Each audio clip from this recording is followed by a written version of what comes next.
नमस्कार, मैं रचना शर्मा और चढ़ती कला टाइम टीवी देख रहे सभी दर्शकों का स्वागत करती हूं। आप देख रहे हैं हरियाणा के समाचार। समाचारों की शुरुआत से पहले एक नजर आज के मुख्य सुर्खियों पर।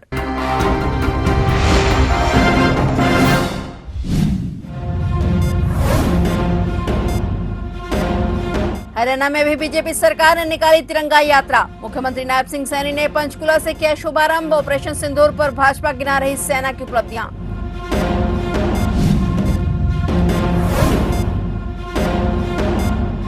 घोषित हो गया हरियाणा बोर्ड 12वीं का रिजल्ट। हरियाणा विद्यालय शिक्षा बोर्ड ने 12वीं का रिजल्ट किया जारी। लड़कियों ने एक बार फिर से मारी बाजी।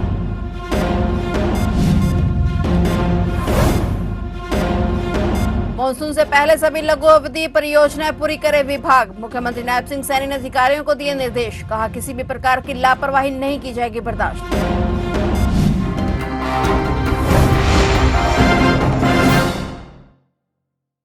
और अब समाचार विस्तार से।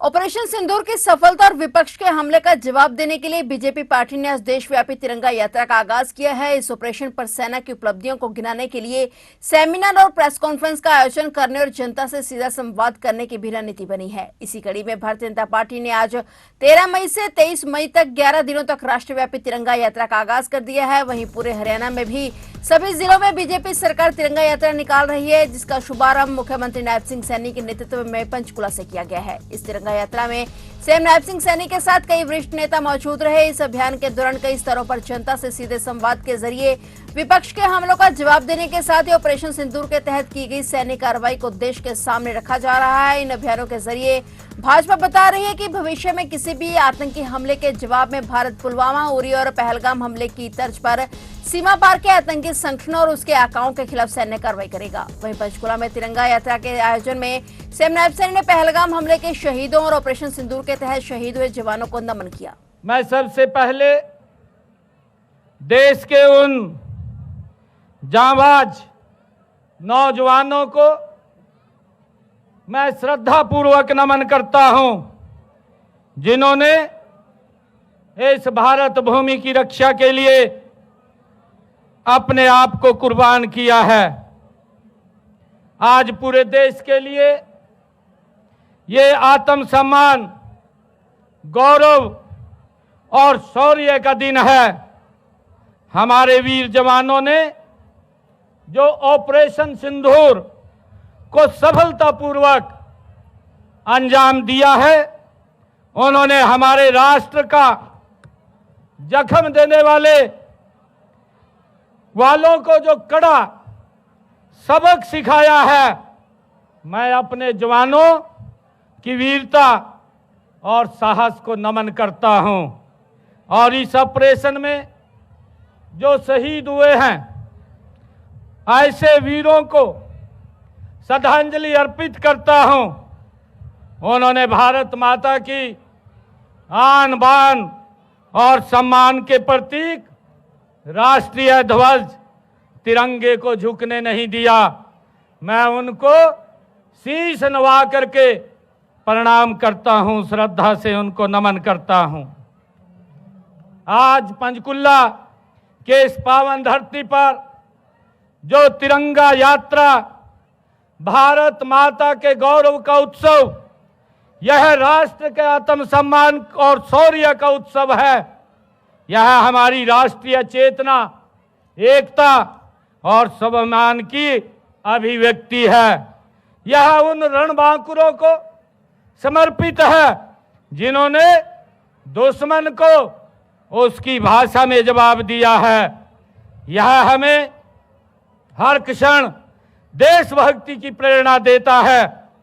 मैं आदरणीय प्रधानमंत्री नरेंद्र मोदी जी के नेतृत्व में हमारे बहादुर जो सैनिकों ने जो साहस, निष्ठा और अनुशासन के साथ ऑपरेशन सिंदूर को अंजाम दिया है, वह केवल एक सैन्य ये अभियान नहीं, बल्कि यह हमारी राष्ट्रीय गरिमा का भी प्रतीक बन गया है। हरियाणा विद्यालय शिक्षा बोर्ड ने 12वीं का रिजल्ट जारी कर दिया है। अब की बार रिजल्ट 85.66% रहा। वहीं लड़कियों ने एक बार फिर से बाजी मारी है। 1,93,828 बच्चों ने परीक्षा दी थी, जिसमें से 1,66,031 बच्चे पास हुए, वहीं 7,900 बच्चे फेल हुए हैं। वहीं छात्राओं की बात करें तो 97,561 छात्राओं ने पेपर दिए, जिनमें से 87,227 छात्राएं पास हुई हैं। लड़कियों का पास प्रतिशत 99.41% और लड़कों का 81.86% रहा। कैथल के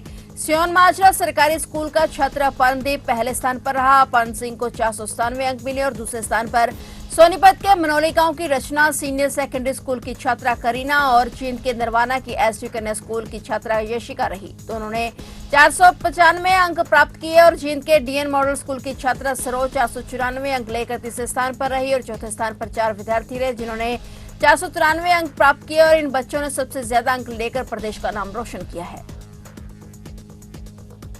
हरियाणा के मुख्यमंत्री नायब सिंह सैनी ने आगामी मानसून सीजन को ध्यान में रखते हुए राज्य भर में चल रही परियोजनाओं की समीक्षा बैठक की और संबंधित अधिकारियों को निर्देश दिए कि मानसून से पहले सभी आवश्यक कार्यों को प्राथमिकता के आधार पर पूरा किया जाए। इसमें किसी भी प्रकार की लापरवाही बर्दाश्त नहीं की जाएगी। मुख्यमंत्री नायब सिंह सैनी ने चंडीगढ़ में सिंचाई एवं जल संसाधन, जन स्वास्थ्य अभियांत्रिकी और शहरी स्थानीय निकाय विभागों के अधिकारियों के साथ बैठक कर निर्देश दिए कि राज्य में सभी ड्रेनों और माइनरों की तत्काल सफाई सुनिश्चित की जाए, ताकि बारिश के दौरान किसी भी प्रकार के जल भराव या बाढ़ जैसी स्थिति उत्पन्न न हो। बैठक में मुख्यमंत्री को अवगत करवाया गया कि हरियाणा राज्य सूखा राहत एवं बाढ़ नियंत्रण बोर्ड की बैठक में 282 करोड़ रुपए की लागत की 209 अल्पविधि परियोजनाओं को मंजूरी दी गई थी। इनमें से 103 परियोजनाओं पर कार्य चल रहा है और शेष परियोजनाएं अनुमोदन में विभिन्न चरणों में हैं। बैठक में जानकारी दी गई कि 30 जून तक सभी ड्रेनों की सफाई का काम पूरा कर लिया जाएगा।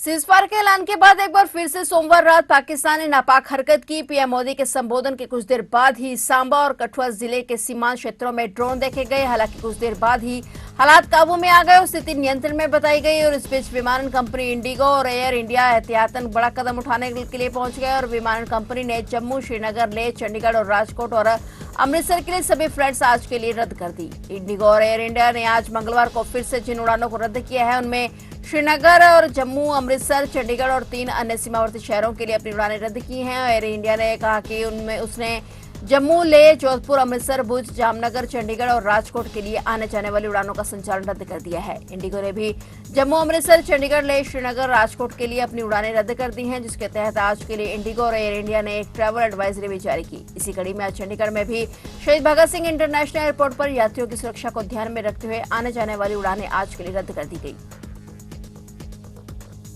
कैबिनेट मंत्री अनिल विज ने कहा कि प्रधानमंत्री नरेंद्र मोदी के कल के उद्बोधन ने 140 करोड़ देशवासियों का सिर गर्व से ऊंचा कर दिया है। देश के अंदर और बाहर एक ही बिरादरी के लोग कुछ बोल रहे थे, उनके मुंह भी बंद कर दिए गए हैं। प्रधानमंत्री ने बताया कि हमारी लड़ाई उग्रवाद के खिलाफ है और ऑपरेशन सिंदूर में भी उग्रवाद के अड्डों और उग्रवादियों के गिरोहों पर भी ध्यान रखा गया है। उन्होंने ये भी बताया कि जो सीजफायर हुआ है यह युद्ध विराम नहीं है। युद्ध विराम उसी दिन होगा जब पाकिस्तान के एक आतंकवादी का सफाया कर दिया जाएगा। वे आज पत्रकारों से बातचीत कर रहे थे। प्रधानमंत्री नरेंद्र मोदी जी के कल के उद्बोधन ने 140 करोड़ देशवासियों का सर गर्व से ऊंचा कर दिया। जो कुछ देश के अंदर या देश के बाहर एक ही बिरादरी के लोग कुछ बोल रहे थे, उनके भी मुंह बंद कर दिए और उन्होंने बताया कि हमारी लड़ाई उग्रवाद के खिलाफ है और इस जो हुआ है इसमें भी ज़्यादा जो ध्यान था उग्रवादियों के अड्डों को और उग्रवादियों के गिरोहों की तरफ ही हमने अपना ध्यान दिया है। और ये भी उन्होंने बता दिया कि ये जो सीज फायर हुई है ये युद्ध विराम नहीं है। युद्ध विराम तो उसी दिन होगा जिस दिन पाकिस्तान के एक एक आतंकवादी का सफाया कर लिया जाए।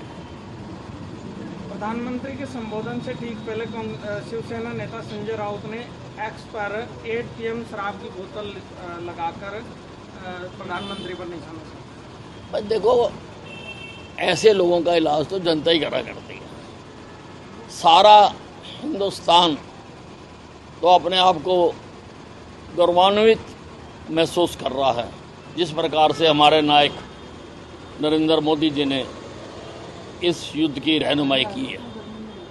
लेकिन कुछ लोग हैं उनको हजम नहीं होती है।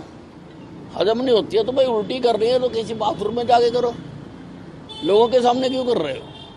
पहलगाम में आतंकी हमले का शिकार हुए करनाल के लेफ्टिनेंट विनय नरवाल के पिता राजेश नरवाल ने कहा कि पाकिस्तान आतंकवाद का पर्याय बन चुका है और वहां आतंकियों की नर्सरी चलाई जाती है और उन्हें खुली छूट दी जाती है। लेकिन इस बार सेना ने जो जवाब दिया है उससे पाकिस्तान की कमर तोड़ दी गई है। प्रधानमंत्री नरेंद्र मोदी ने भी राष्ट्र के नाम संदेश में स्पष्ट कर दिया है कि अब पाकिस्तान की तरफ से अगर किसी ने एक भी गोली चलाई तो कोई भी या आतंकी हमला हुआ तो यह खुद युद्ध की कार्रवाई मानी जाएगी।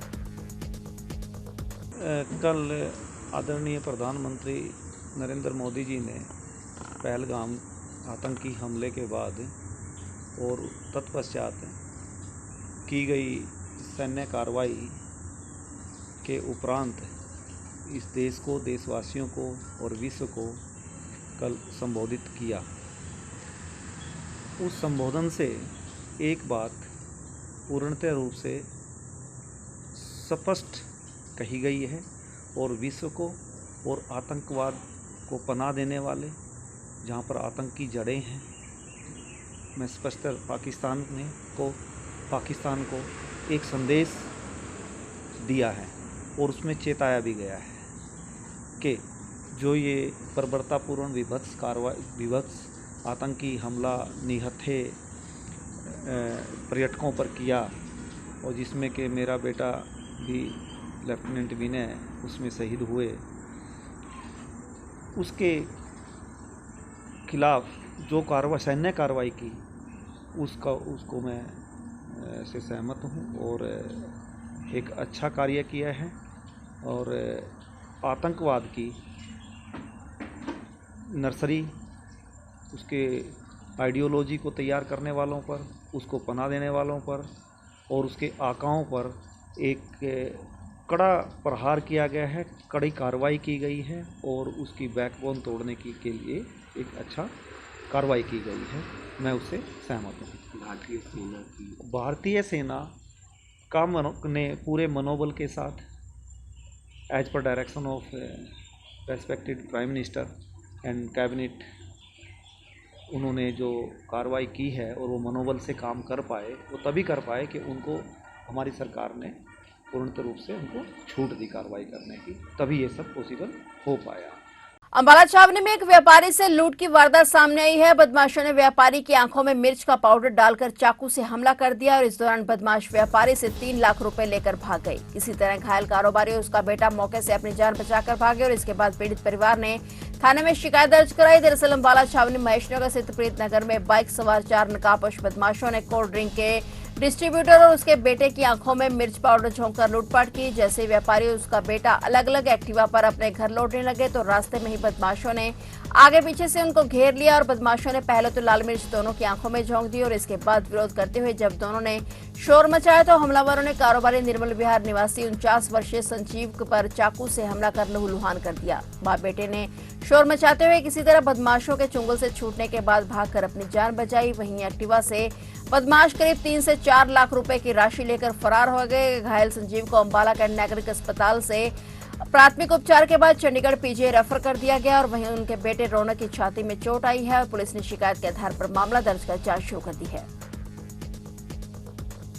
हाईवे पर निर्मल कुटिया के पास हेड्रा की टक्कर लगने से बाइक सवार एक महिला की मौत हो गई, जबकि महिला का पति और उसके बच्चे घायल हो गए। महिला अपने पति और बच्चों के साथ ससुराल से अपने मायके मिलने के लिए आ रही थी। घटना की सूचना मिलने के बाद पुलिस मौके पर पहुंचे। शव को कब्जे में लेकर पोस्टमार्टम के लिए कल्पना चावला मेडिकल कॉलेज में भिजवा दिया गया है। मृतक महिला के चाचा करम सिंह ने बताया कि जैसे ही वह करनाल के निर्मल कुटिया के पास पहुंची तो पीछे से एक हेड्रा ने उनकी बाइक को जोरदार टक्कर मार दी। टक्कर लगने से बाइक गिर गई और नीलम का सिर सड़क पर जा लगा, जिससे उसकी मौत हो गई। घटना की सूचना के बाद पुलिस मौके पर पहुंची और शव को कब्जे में लेकर पोस्टमार्टम की कार्रवाई शुरू कर दी गई। पुलिस ने इस मामले में हेड्रा चालक के खिलाफ केस दर्ज कर जांच शुरू कर दी है। नीलम लड़की है जो है मेरी भतीजी है और ये पूंडरी पे रखी थी और ये गांव अब्दुल्लापुर अपने घर मिलने के लिए आ रही थी। मैं नीलम का अंकल हूँ और ये निर्मल कुटिया का जो पुल है इससे नीचे उतर के थोड़ा आगे आके पीछे से अनकंट्रोल हाइडर आ रहा था पूरी स्पीड पे और बाइक के पीछे टायर लग गया इसका हाइड्रा का और तभी बाइक नीलम का घर वाला चला रहा था बिट्टू। उनके साथ 2 बच्चे भी थे, एक बच्चा 5 साल का है, 3 साल का, एक बच्चा 3 महीने का है। नीलम का लड़का था जो, और नीलम नीचे गिरते ही उसका गिट रोड पे हाईवे पे सिर लगा, तो अस्पताल में जाते जाते उसका मौत हो गई। उम्र कितनी थी? उम्र 24-25 साल थी। 2 बच्चे नीलम के? 3 बच्चे हैं नीलम। लापरवाही लग रही है आपको? लापरवाही से ही तो, अनकंट्रोल था, पूरा स्पीड था उसकी, स्पीड बहुत ज्यादा थी। पीछे से मारी? पीछे से बाइक के पीछे से आके टायर मारा उसने। पकड़ लिए, फरार हो गया? हाँ, हाइड्रा वाला तो पकड़ लिया, सिविल थाने में खड़ा है वो। डीएवी पीजी कॉलेज करनाल के सभागार में विश्व संवाद केंद्र करनाल के तत्वाधान में पत्रकार जगत के लिए देव ऋषि नारद जयंती के उपलक्ष्य में संगोष्ठी का आयोजन किया गया। कार्यक्रम की अध्यक्षता शिक्षाविद एवं कॉलेज प्राचार्य प्रोफेसर रामपाल सैनी ने की और कार्यक्रम का शुभारंभ दीप प्रज्वलित कर किया गया। वहीं मुख्य अतिथि के तौर पर शिक्षाविद एवं वरिष्ठ पत्रकार प्रोफेसर महासिंह पुनिया ने संबोधित करते हुए कहा कि देव ऋषि नारद आदर्श पत्रकारिता के संवाहक थे और उनकी शिक्षाएं आज भी प्रासंगिक हैं। उन्होंने कहा कि आज बड़ा ही गौरव का दिन है। आज हम विश्व संवाद केंद्र के तत्वाधान में पूरे हरियाणा ही नहीं बल्कि पूरे भारतवर्ष में नारद जयंती मना रहे हैं। इस कार्यक्रम में कई गणमान्य मौजूद रहे। वहीं इस अवसर पर मीडिया जगत से जुड़े सभी पत्रकार भी मौजूद रहे।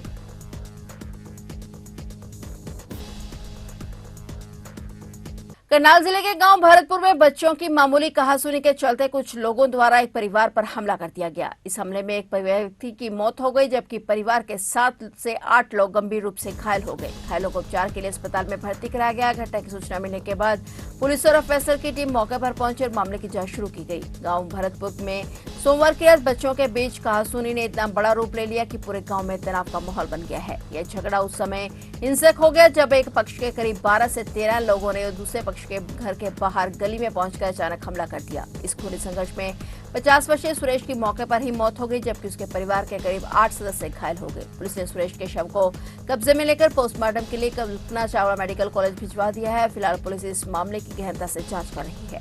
दिन में फोन पे बच्चों की बात हुई होगी, उन्होंने सलाह कर ली पहले ही।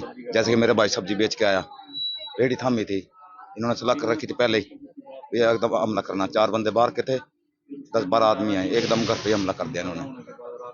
सुरेश के घर कोई रोटी बना रहा था, सुरेश की लड़कियां भी, वो भी सब अपने अपने काम पर लग रहे थे। अंत तक जाकर हमला कर दिया, सारों को चोट मार दी। 5-7-8 तो दाखिल पड़े मारे हैं, तो अंत तक हमला कराया इन्होंने। मौत सुरेश की हुई, मौके पे हो गया जो। तो तलवार हैं थे 10-12 जने थे, औरतों समेत। 4-5 तो बाहर के थे और बाकी में घर के थे। हाँ जी, हाँ घायल तो एक तो हो गया, 6-7 घायल पड़े, यहाँ दाखिल हो रहे। उनको भी चोट आई? उनको नहीं लगा कुछ भी, उनको कुछ नहीं लगा। वो तो संभल रहे थे पहले ही, अपना मार पीट के अपना बाज के, घर भी नहीं पकड़े भी नहीं गया कोई, एक को ले गए पकड़ के। हम तो यही गुजारिश करें कि इनको सख्त कार्रवाई होनी चाहिए इनके साथ। तो आप देख रहे थे हरियाणा के समाचार और नए समाचारों के साथ फिर से हाजिर होंगे। तब तक के लिए देखते रहिए चढ़ती कला टाइम टीवी।